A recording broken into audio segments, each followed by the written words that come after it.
Early that morning, the neighborhood was quiet in the way it usually was. Soft sunlight, few birds, and the gentle sound of someone watering their lawn down the street.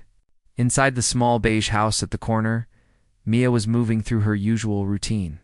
She had always been someone who liked calm mornings. She made her tea the same way every day, humming softly under her breath as she prepared for work. Nothing about the morning hinted that anything unusual was coming.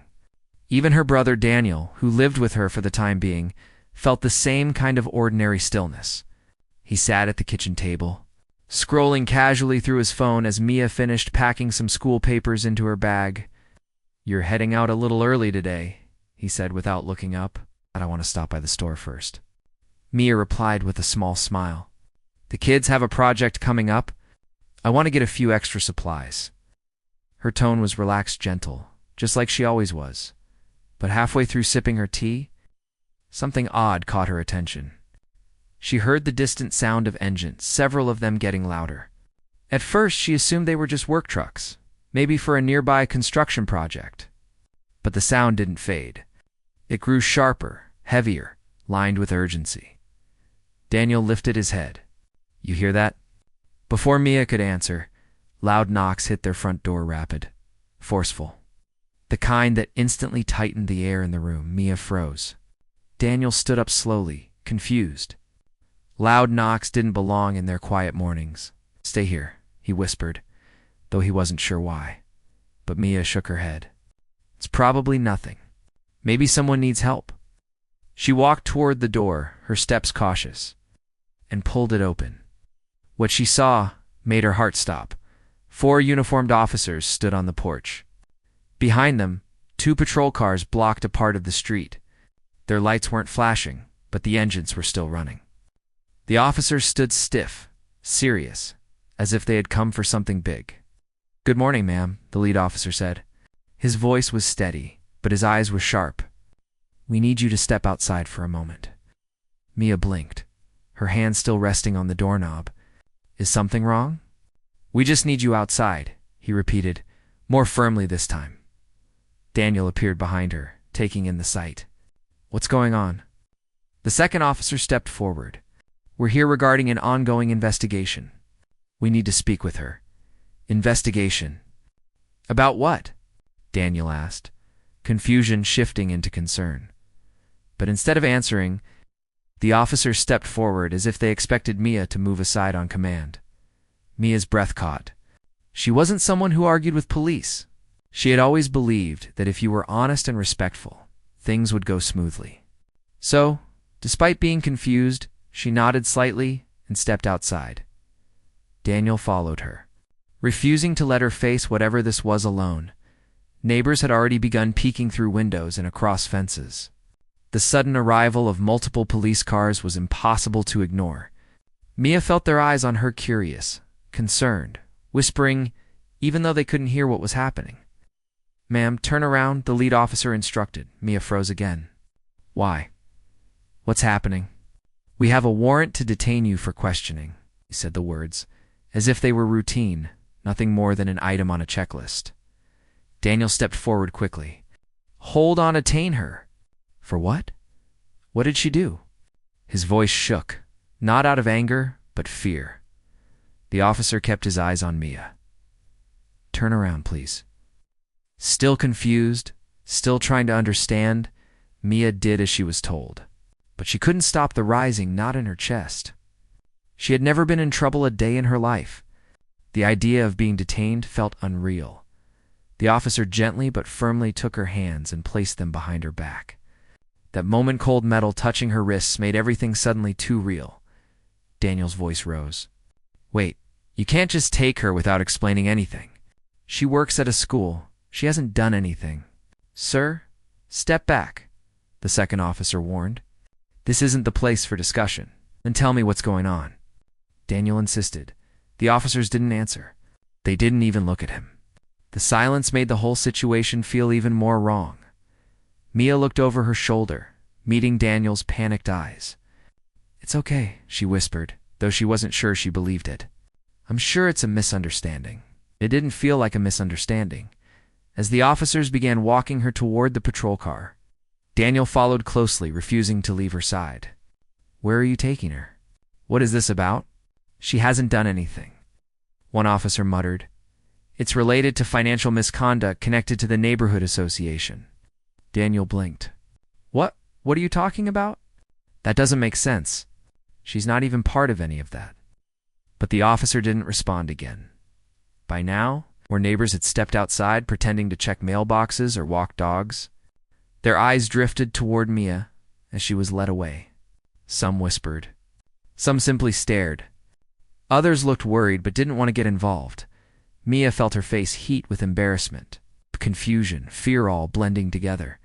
She had never been the center of attention, especially not like this. You need to stay back, the officer repeated as Daniel walked beside them.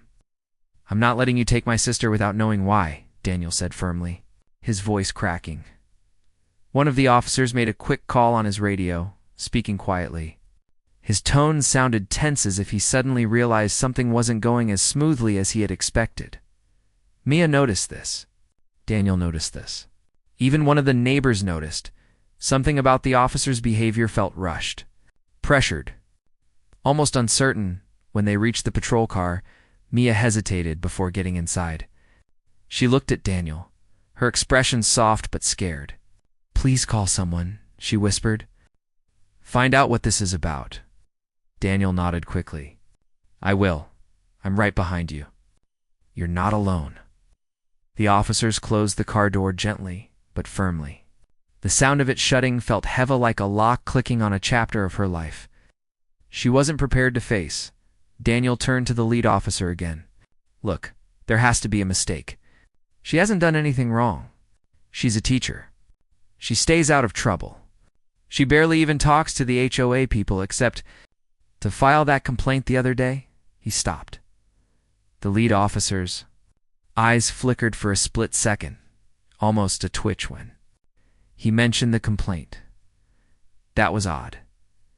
Daniel's voice lowered. Is this about that? The officer didn't answer. He only signaled to the others to prepare to leave. Daniel stepped in front of him.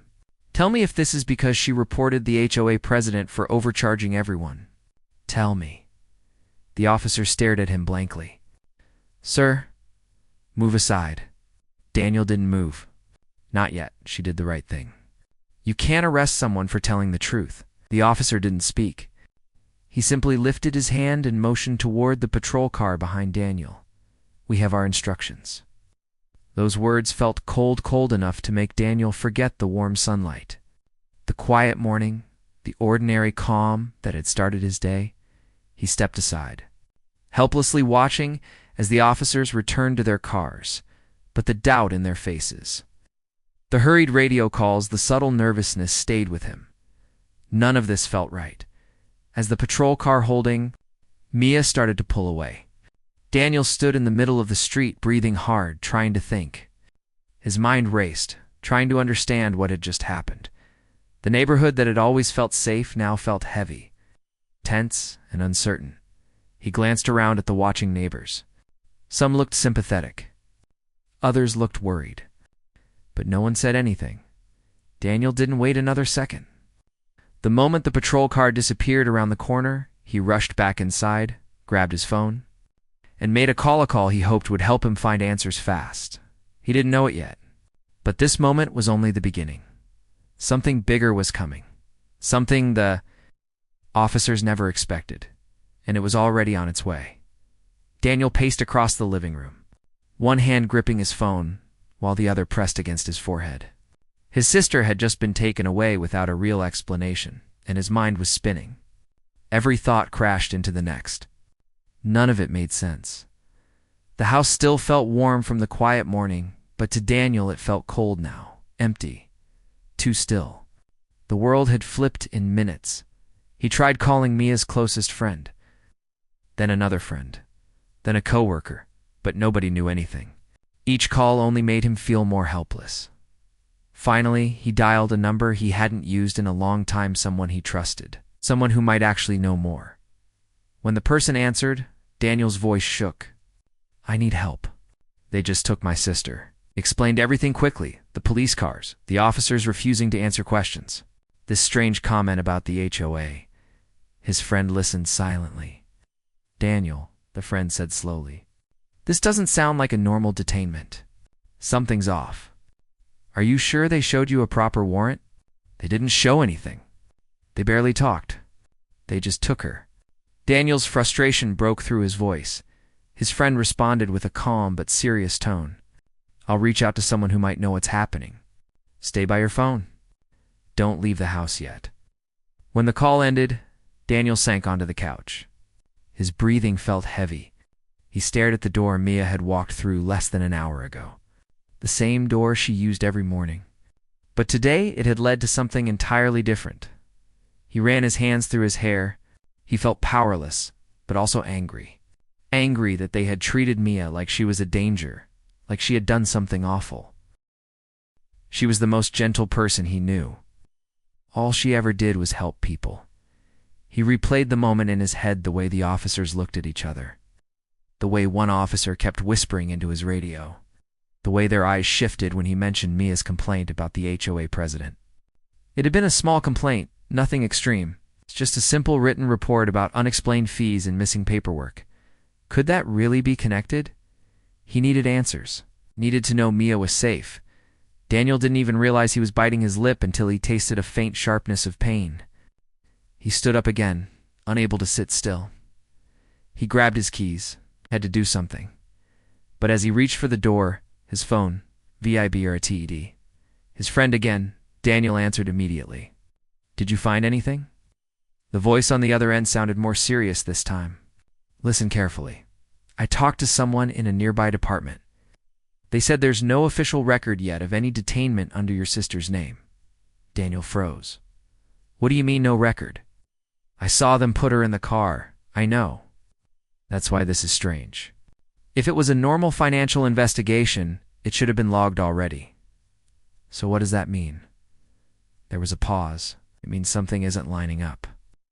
And until we know more, don't go looking for the officers on your own. It may make things worse." Daniel swallowed hard. "Do you think she's in danger?" "Not necessarily," the friend said carefully.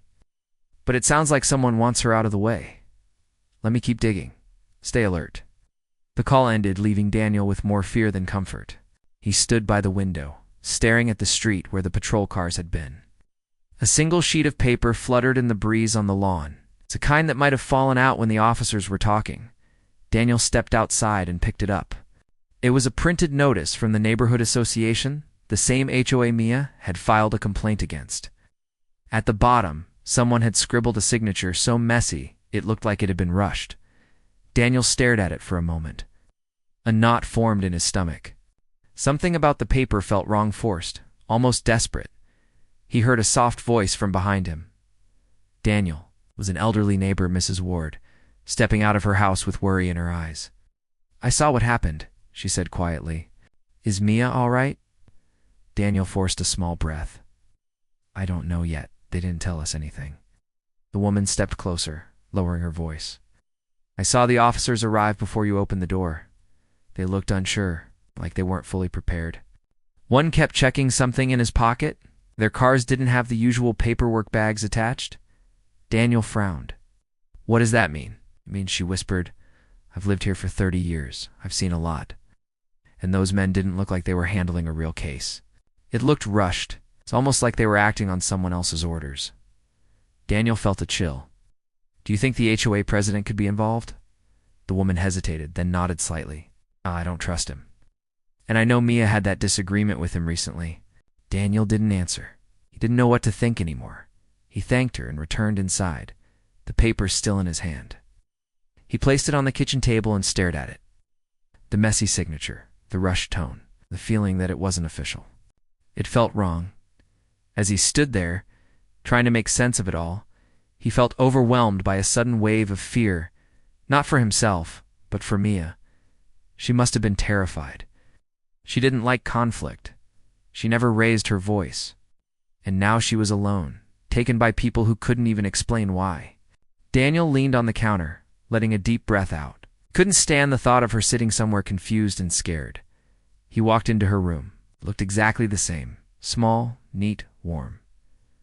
A few books on the desk. her old mug on the shelf, the sweater she planned to wear to work lying on the chair. Seeing these simple things made the situation feel even more painful. He sat on the edge of her bed, holding his phone. "Come on," he whispered, waiting for it to ring again. He was afraid to think about what might be happening. A few minutes later, the phone did ring. Daniel answered before the first ring fully finished. "Hello," but it wasn't his friend. It was someone else. "Is this Daniel Thompson?" The voice was calm, but firm. "Yes. Who's this?" "This is Officer Keller from the county office. We received a call from a colleague stating you had questions regarding someone taken into custody." Daniel straightened immediately. "Yes, my sister. She was taken, but nobody will tell me where. I need to know she's safe." There was a brief pause. "We checked the transport logs. There's no record of her arrival." Daniel felt the room spin. "What do you mean?" She was in a police car." "I understand your concern, but according to our system, no officer under this county registered a detainment for your sister's name this morning." "So where is she?" Daniel whispered. "We're trying to find that out as well," the officer said calmly. "If you will receive any calls from individuals claiming to have her in custody, please do not engage. Contact us immediately." Daniel felt cold all over. "You think something unofficial is happening?" the officer answered slowly. "We're not ruling anything out. Stay reachable." The call ended. Daniel put the phone down and pressed both hands against the table. For a moment he didn't move. His thoughts went blank. If the county didn't know where Mia was, then who had taken her?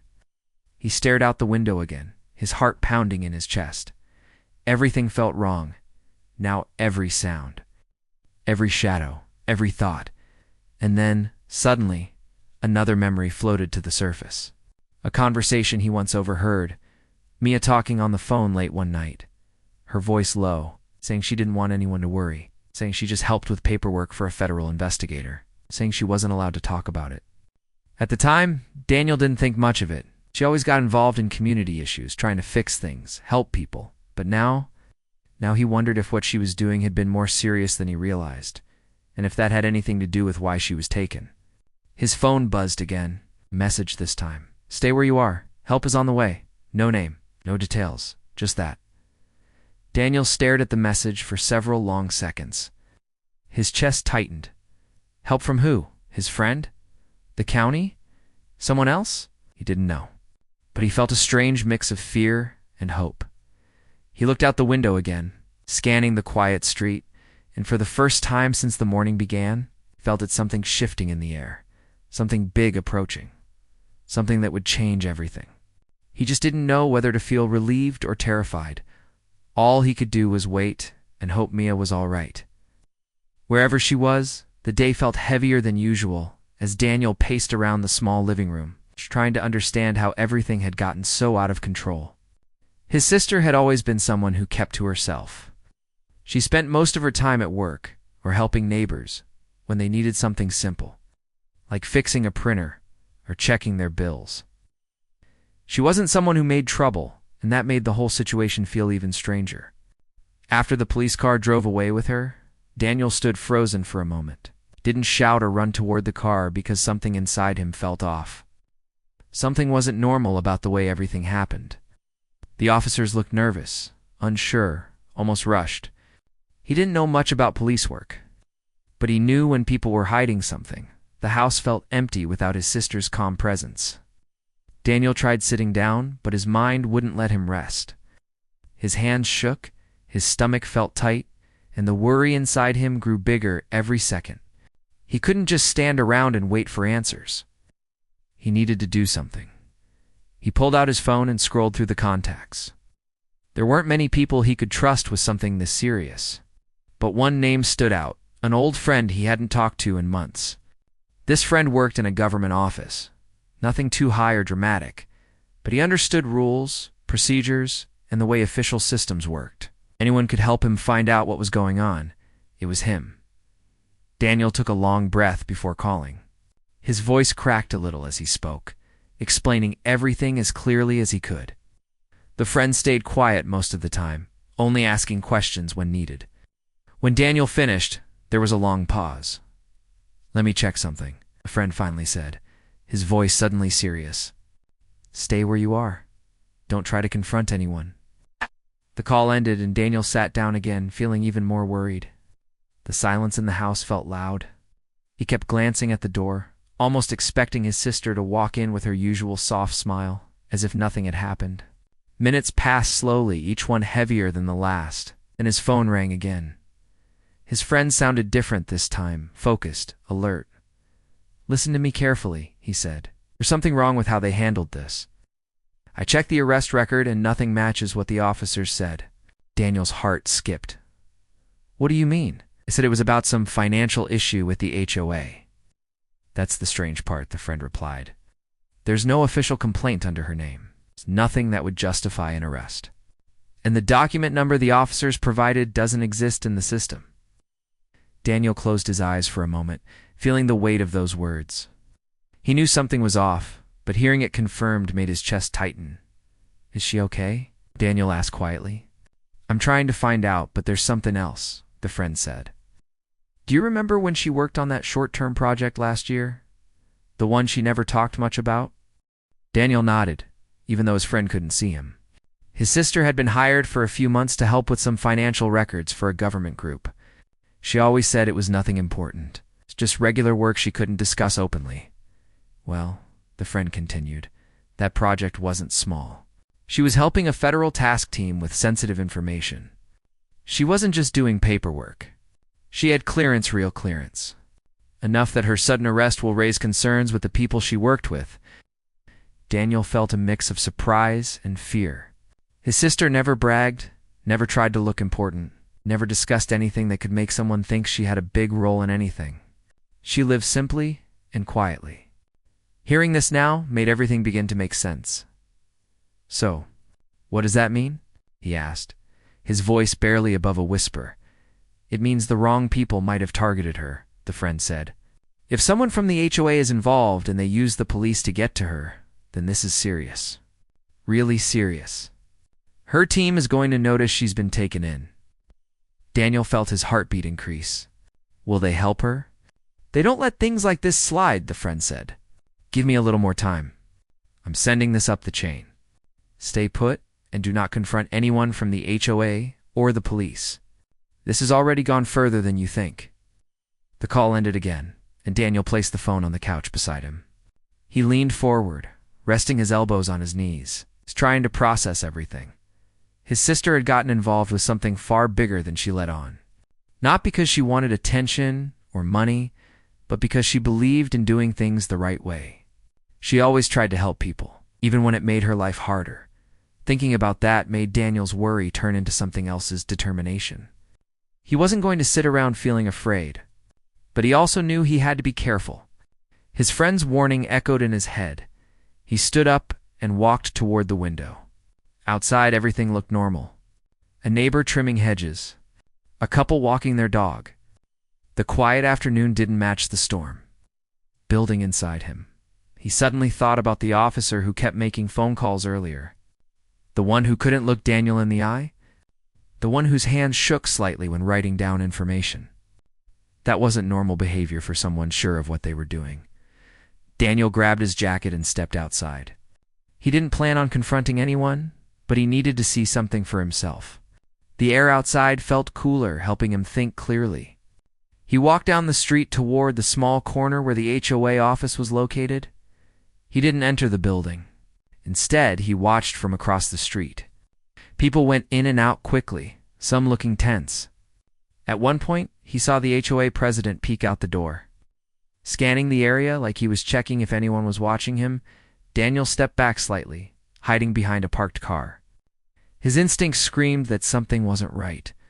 His sister had reported the HOA for something weeks ago. She had mentioned it lightly, not wanting to worry him. But now he wished he had asked more questions. As he stood there, his phone vibrated in his pocket. He checked it immediately. A new message from his friend. "Her team knows. They're sending people. Stay near the house. Don't talk to anyone." Daniel felt a wave of relief mixed with fear.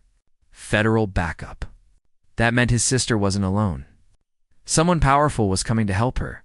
He turned around and began walking back home quickly. He didn't know what would happen next, but something had shifted. The people who took his sister wouldn't be expecting what was coming. While he walked, memories of growing up with her filled his mind. She had always protected him, even when she was scared.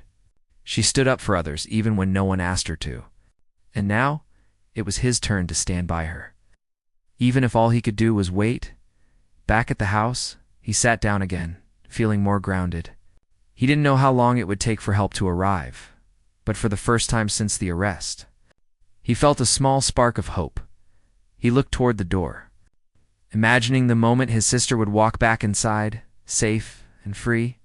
He wasn't sure what the next few hours would hold, but he knew one thing for certain: the people who thought they could scare her had no idea who they were dealing with, and they definitely didn't expect who was coming next. Part 3 will be written here. Daniel stayed close to the window, staring out at the empty street like it might suddenly offer answers. The message on his phone replayed in his head over and over again. "Stay where you are. Help is on the way." The words were simple, but they left him with 1,000 emotions at once. Relief, fear, hope, confusion. Every minute that passed felt slow, thick and heavy. The house seemed to quiet like the air was holding its breath. He sat on the couch for a few minutes, then stood up again, then paced, then sat again. He couldn't stay still. Every time he closed his eyes, he saw Mia being taken away. Her confused face, her voice trying to stay calm even though her hands were shaking. Daniel rubbed his hands together, trying to warm the coldness he suddenly felt inside. It didn't help. He took out the paper he had picked up earlier, the HOA notice, and placed it on the kitchen table again. The messy signature stared back at him, uneven and rushed. He didn't know much about paperwork, but this didn't look official.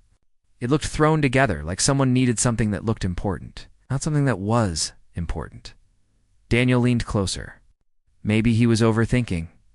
Maybe he was making connections that weren't there. But then he remembered the way that officers reacted when he mentioned the HOA complaint. The way their posture changed. The way they avoided his eyes. The way one officer swallowed hard, like he was suddenly nervous. Something wasn't right. Daniel stepped back from the table. He couldn't force answers out of a piece of paper. He needed something more. But all he had was waiting. He walked back toward the window and pulled the curtain slightly to the side. The sunlight was brighter now. Neighbors had started their routines, watering lawns, walking dogs, loading cars for errands. But everything still felt different to Daniel. His phone buzzed again. He grabbed it quickly, hoping it was Mia. It wasn't. It was another message. "We are tracking the vehicle. Do not approach anyone. Stay inside." Daniel stared at the words. His heart beat faster. Someone he didn't know who yet was doing something. Someone was looking for her. He typed back quickly, "Who is this?" No response. He typed again, "Is my sister safe?" Still nothing. Daniel let out a breath. "Come on, someone tell me something." Before he could send another message, his phone rang. He answered immediately. "Hello?" It was his friend again. "Daniel, I got more information. But you need to stay calm. Just tell me," Daniel said, gripping the side of the counter. "The officers who took your sister? They weren't assigned to her case. In fact, they weren't assigned to any case in your neighborhood this morning." Daniel felt his stomach drop. "So who were they?" His friend hesitated. "Real officers, but acting under someone else's request. Someone outside the department. We're trying to figure out who." Daniel sat down slowly. They said it was about Finn. The street outside Daniel's house felt unusually quiet, as if the whole neighborhood was holding its breath. He sat on the edge of the couch, hands clasped tightly together, staring at the front door, even though he knew no one was coming through it yet. His sister was still out there somewhere, sitting somewhere unfamiliar, surrounded by people who treated her like she had done something wrong. Daniel kept replaying everything in his mind: the rushed arrest, the officer who wouldn't meet his eyes, the confusing accusations, and now the unexpected truth that his sister had been working with a federal team. He wondered how she managed to keep such an important part of her life hidden without letting it weigh her down, even though his friend had told him help was on the way. Daniel didn't know what to expect. He had never dealt with anything like this before. Everything he knew about federal teams came from news clips or stories people shared online. He imagined stern faces, dark suits, and people who barely spoke. But right now, those were the exact people he was relying on. He stood up and walked to the window again. The sun was beginning to lower, painting the neighborhood in warm colors. The sight should have calmed him, but his mind was too restless. He kept thinking about his sister sitting somewhere alone, staying quiet, trusting that things would work out. She always had faith in the system, even when others doubted it. Daniel took a slow breath and held the curtain open just enough to look outside. That was when he saw a dark SUV turning the corner, moving at a steady, unhurried pace. Unlike regular cars that occasionally sped through the street, this one drove with a confidence that made it stand out instantly. Then another SUV followed, and another 3 in total. They made no loud noises, no flashing lights. They simply arrived and parked along the curb as if they owned the space. Doors opened quietly, and several individuals stepped out. They weren't wearing uniforms, but something about their calm movements made it clear that they were not regular visitors. Daniel felt his chest tighten. This was it. Help had arrived. He moved away from the window, his heart beating faster than before. He didn't know whether he should go outside or wait for them to knock. He didn't want to interrupt them or appear like he was in the way. Before he could decide, there was a firm, steady knock on the door. Nothing rushed. Just a confident knock of someone who didn't need to ask twice. Daniel opened the door slowly. A man stood there, not much older than him, wearing simple clothing but carrying an air of authority that didn't need a badge to be understood. Behind him, 2 others were scanning the surroundings with quiet focus. "Daniel?" the man asked. Daniel nodded. "Yes, that's me. We're here in response to the situation involving your sister," the man said. His voice was steady, controlled, and carried no hesitation. "May we come in?" Daniel stepped aside immediately. "Yes, of course." The group entered without wasting a second. They didn't crowd the space or make themselves overly noticeable. They moved with purpose, speaking only when necessary. One of them stood near the window, observing the street without pressing against the glass. The man who spoke first turned to Daniel. "We're aware of the arrest. We've already begun reviewing the details. There are clear irregularities. Her involvement with our team makes this situation sensitive." Daniel swallowed hard. "Do you know where she is right now?" "We have a general location," the man replied. Local officers moved her quickly, but not in a way that follows proper procedure. That's one of the red flags. Daniel clenched his jaw. Why would they do that? Why go after her? The man paused for a moment, as if choosing his words carefully. "Your sister was helping us trace certain financial activities tied to misuse of community funds. The HOA she reported is now under review. When people who are being watched feel threatened, they sometimes try desperate things." Daniel felt a wave of anger and fear mix inside him. "So they set her up?" "It appears so," the man replied.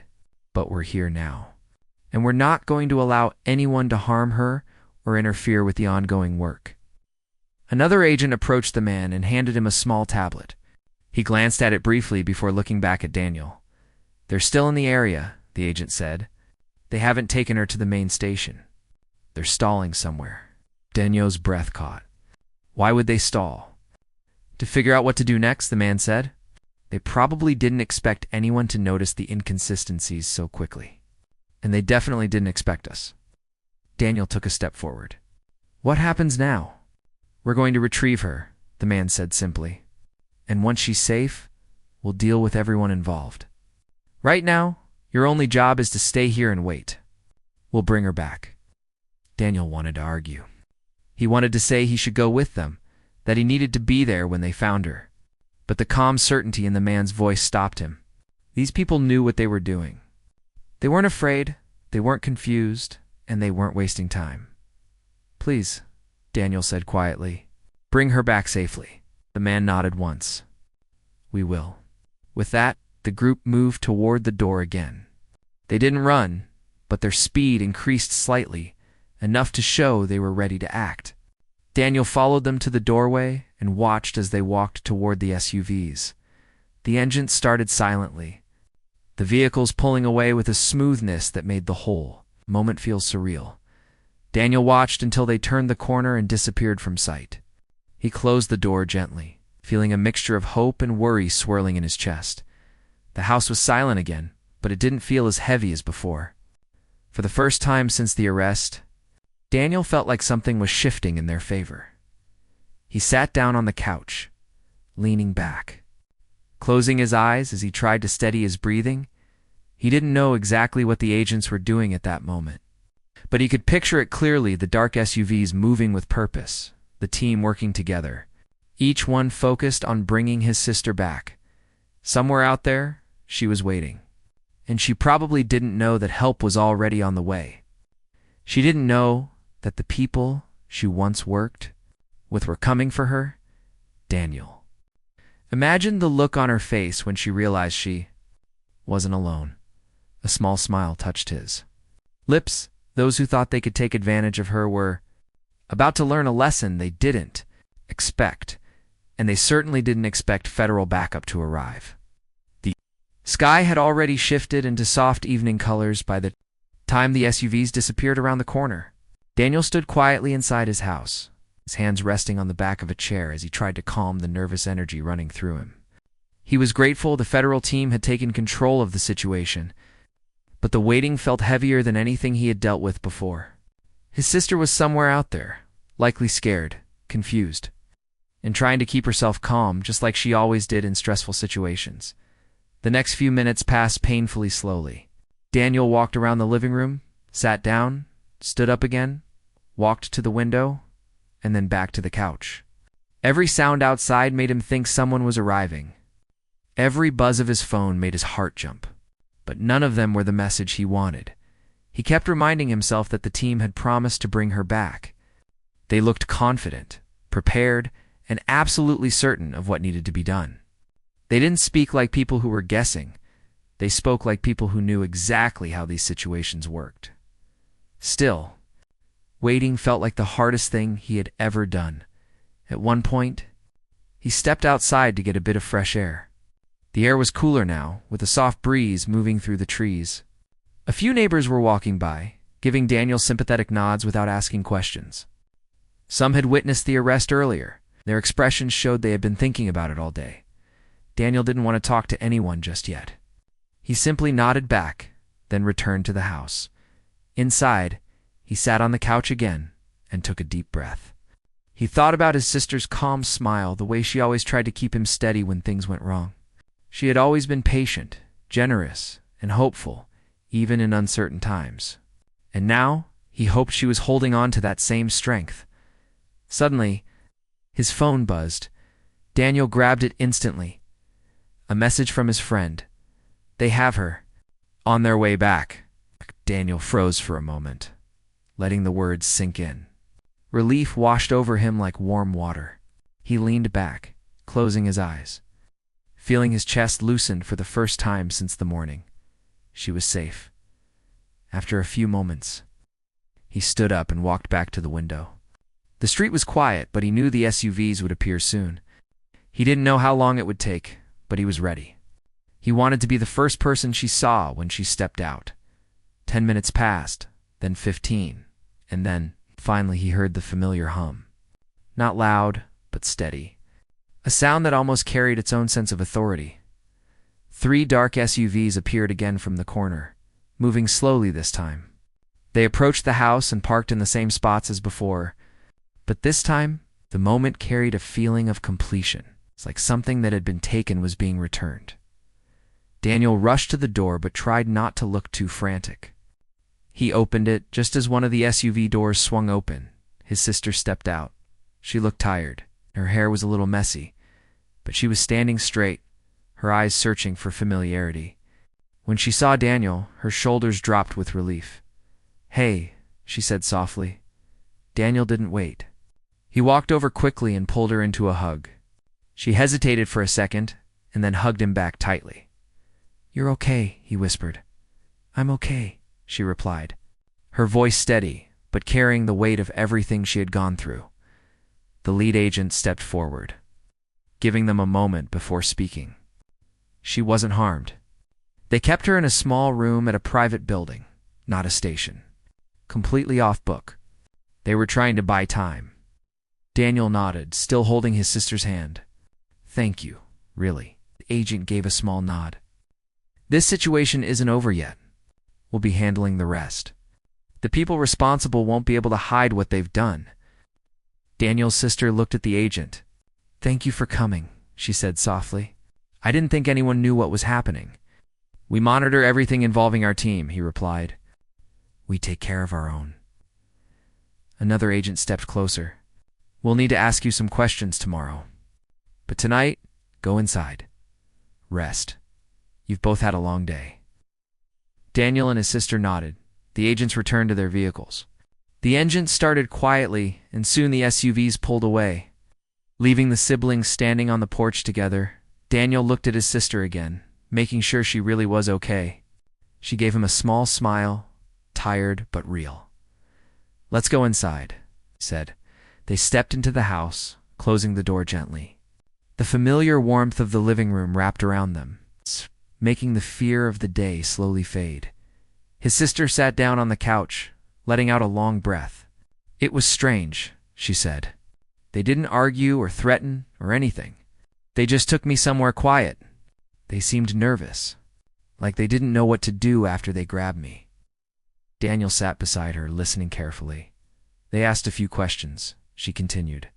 But mostly, they kept making calls, whispering, checking something on their phones. I think they realized too late that they made a mistake. A big one. Daniel nodded. They definitely did. For a moment, they both sat silently. The house felt peaceful now, almost as if it was waiting to welcome her home. Then she turned to him. Did you call someone? Daniel let out a small laugh. Yeah, I called someone who knew someone important. And they came, she asked quietly. They came, Daniel said. Fast, his sister leaned back, eyes drifting toward the ceiling. I'm glad you did. There was something different in her voice. Not fear, not sadness, just relief and trust. Daniel reached out and held her hand again. You're safe now, I know, she said. Minutes passed. They talked more about the strange building she had been taken to. The way the officers avoided eye contact, the way she could feel something was wrong, even without understanding everything. She said she kept reminding herself to stay calm, to breathe slowly, to focus on the idea that someone would figure out what was happening, and someone did. As the evening grew darker, they finally stood up and moved to the kitchen. Daniel made tea while his sister watched quietly, holding the warm mug between her hands. The simple moment just standing together in their kitchen felt more comforting than anything. Later that night, after she went to her room to rest, Daniel stood in the hallway for a long moment. He listened to the quiet breathing coming from her room and felt grateful. The day had been overwhelming, frightening, and confusing, but it had ended with her safe at home. Something inside him shifted, a stronger sense of responsibility, a deeper understanding of how quickly life could change, and how important it was to listen to instincts when something felt wrong.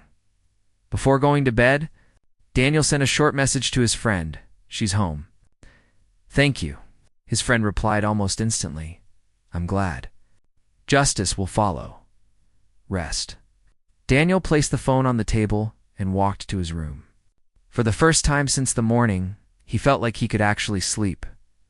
The house was calm. The street was quiet. And his sister was safe. Tomorrow would bring questions, explanations, maybe even apologies from certain people. But tonight, none of that mattered. Tonight, the only important thing was that she was home, and the people who tried to take her away learned something important. They had gone after the wrong person, and nothing could prepare them for the moment. Federal backup showed up on their doorstep. The fear they tried to create had been replaced with truth.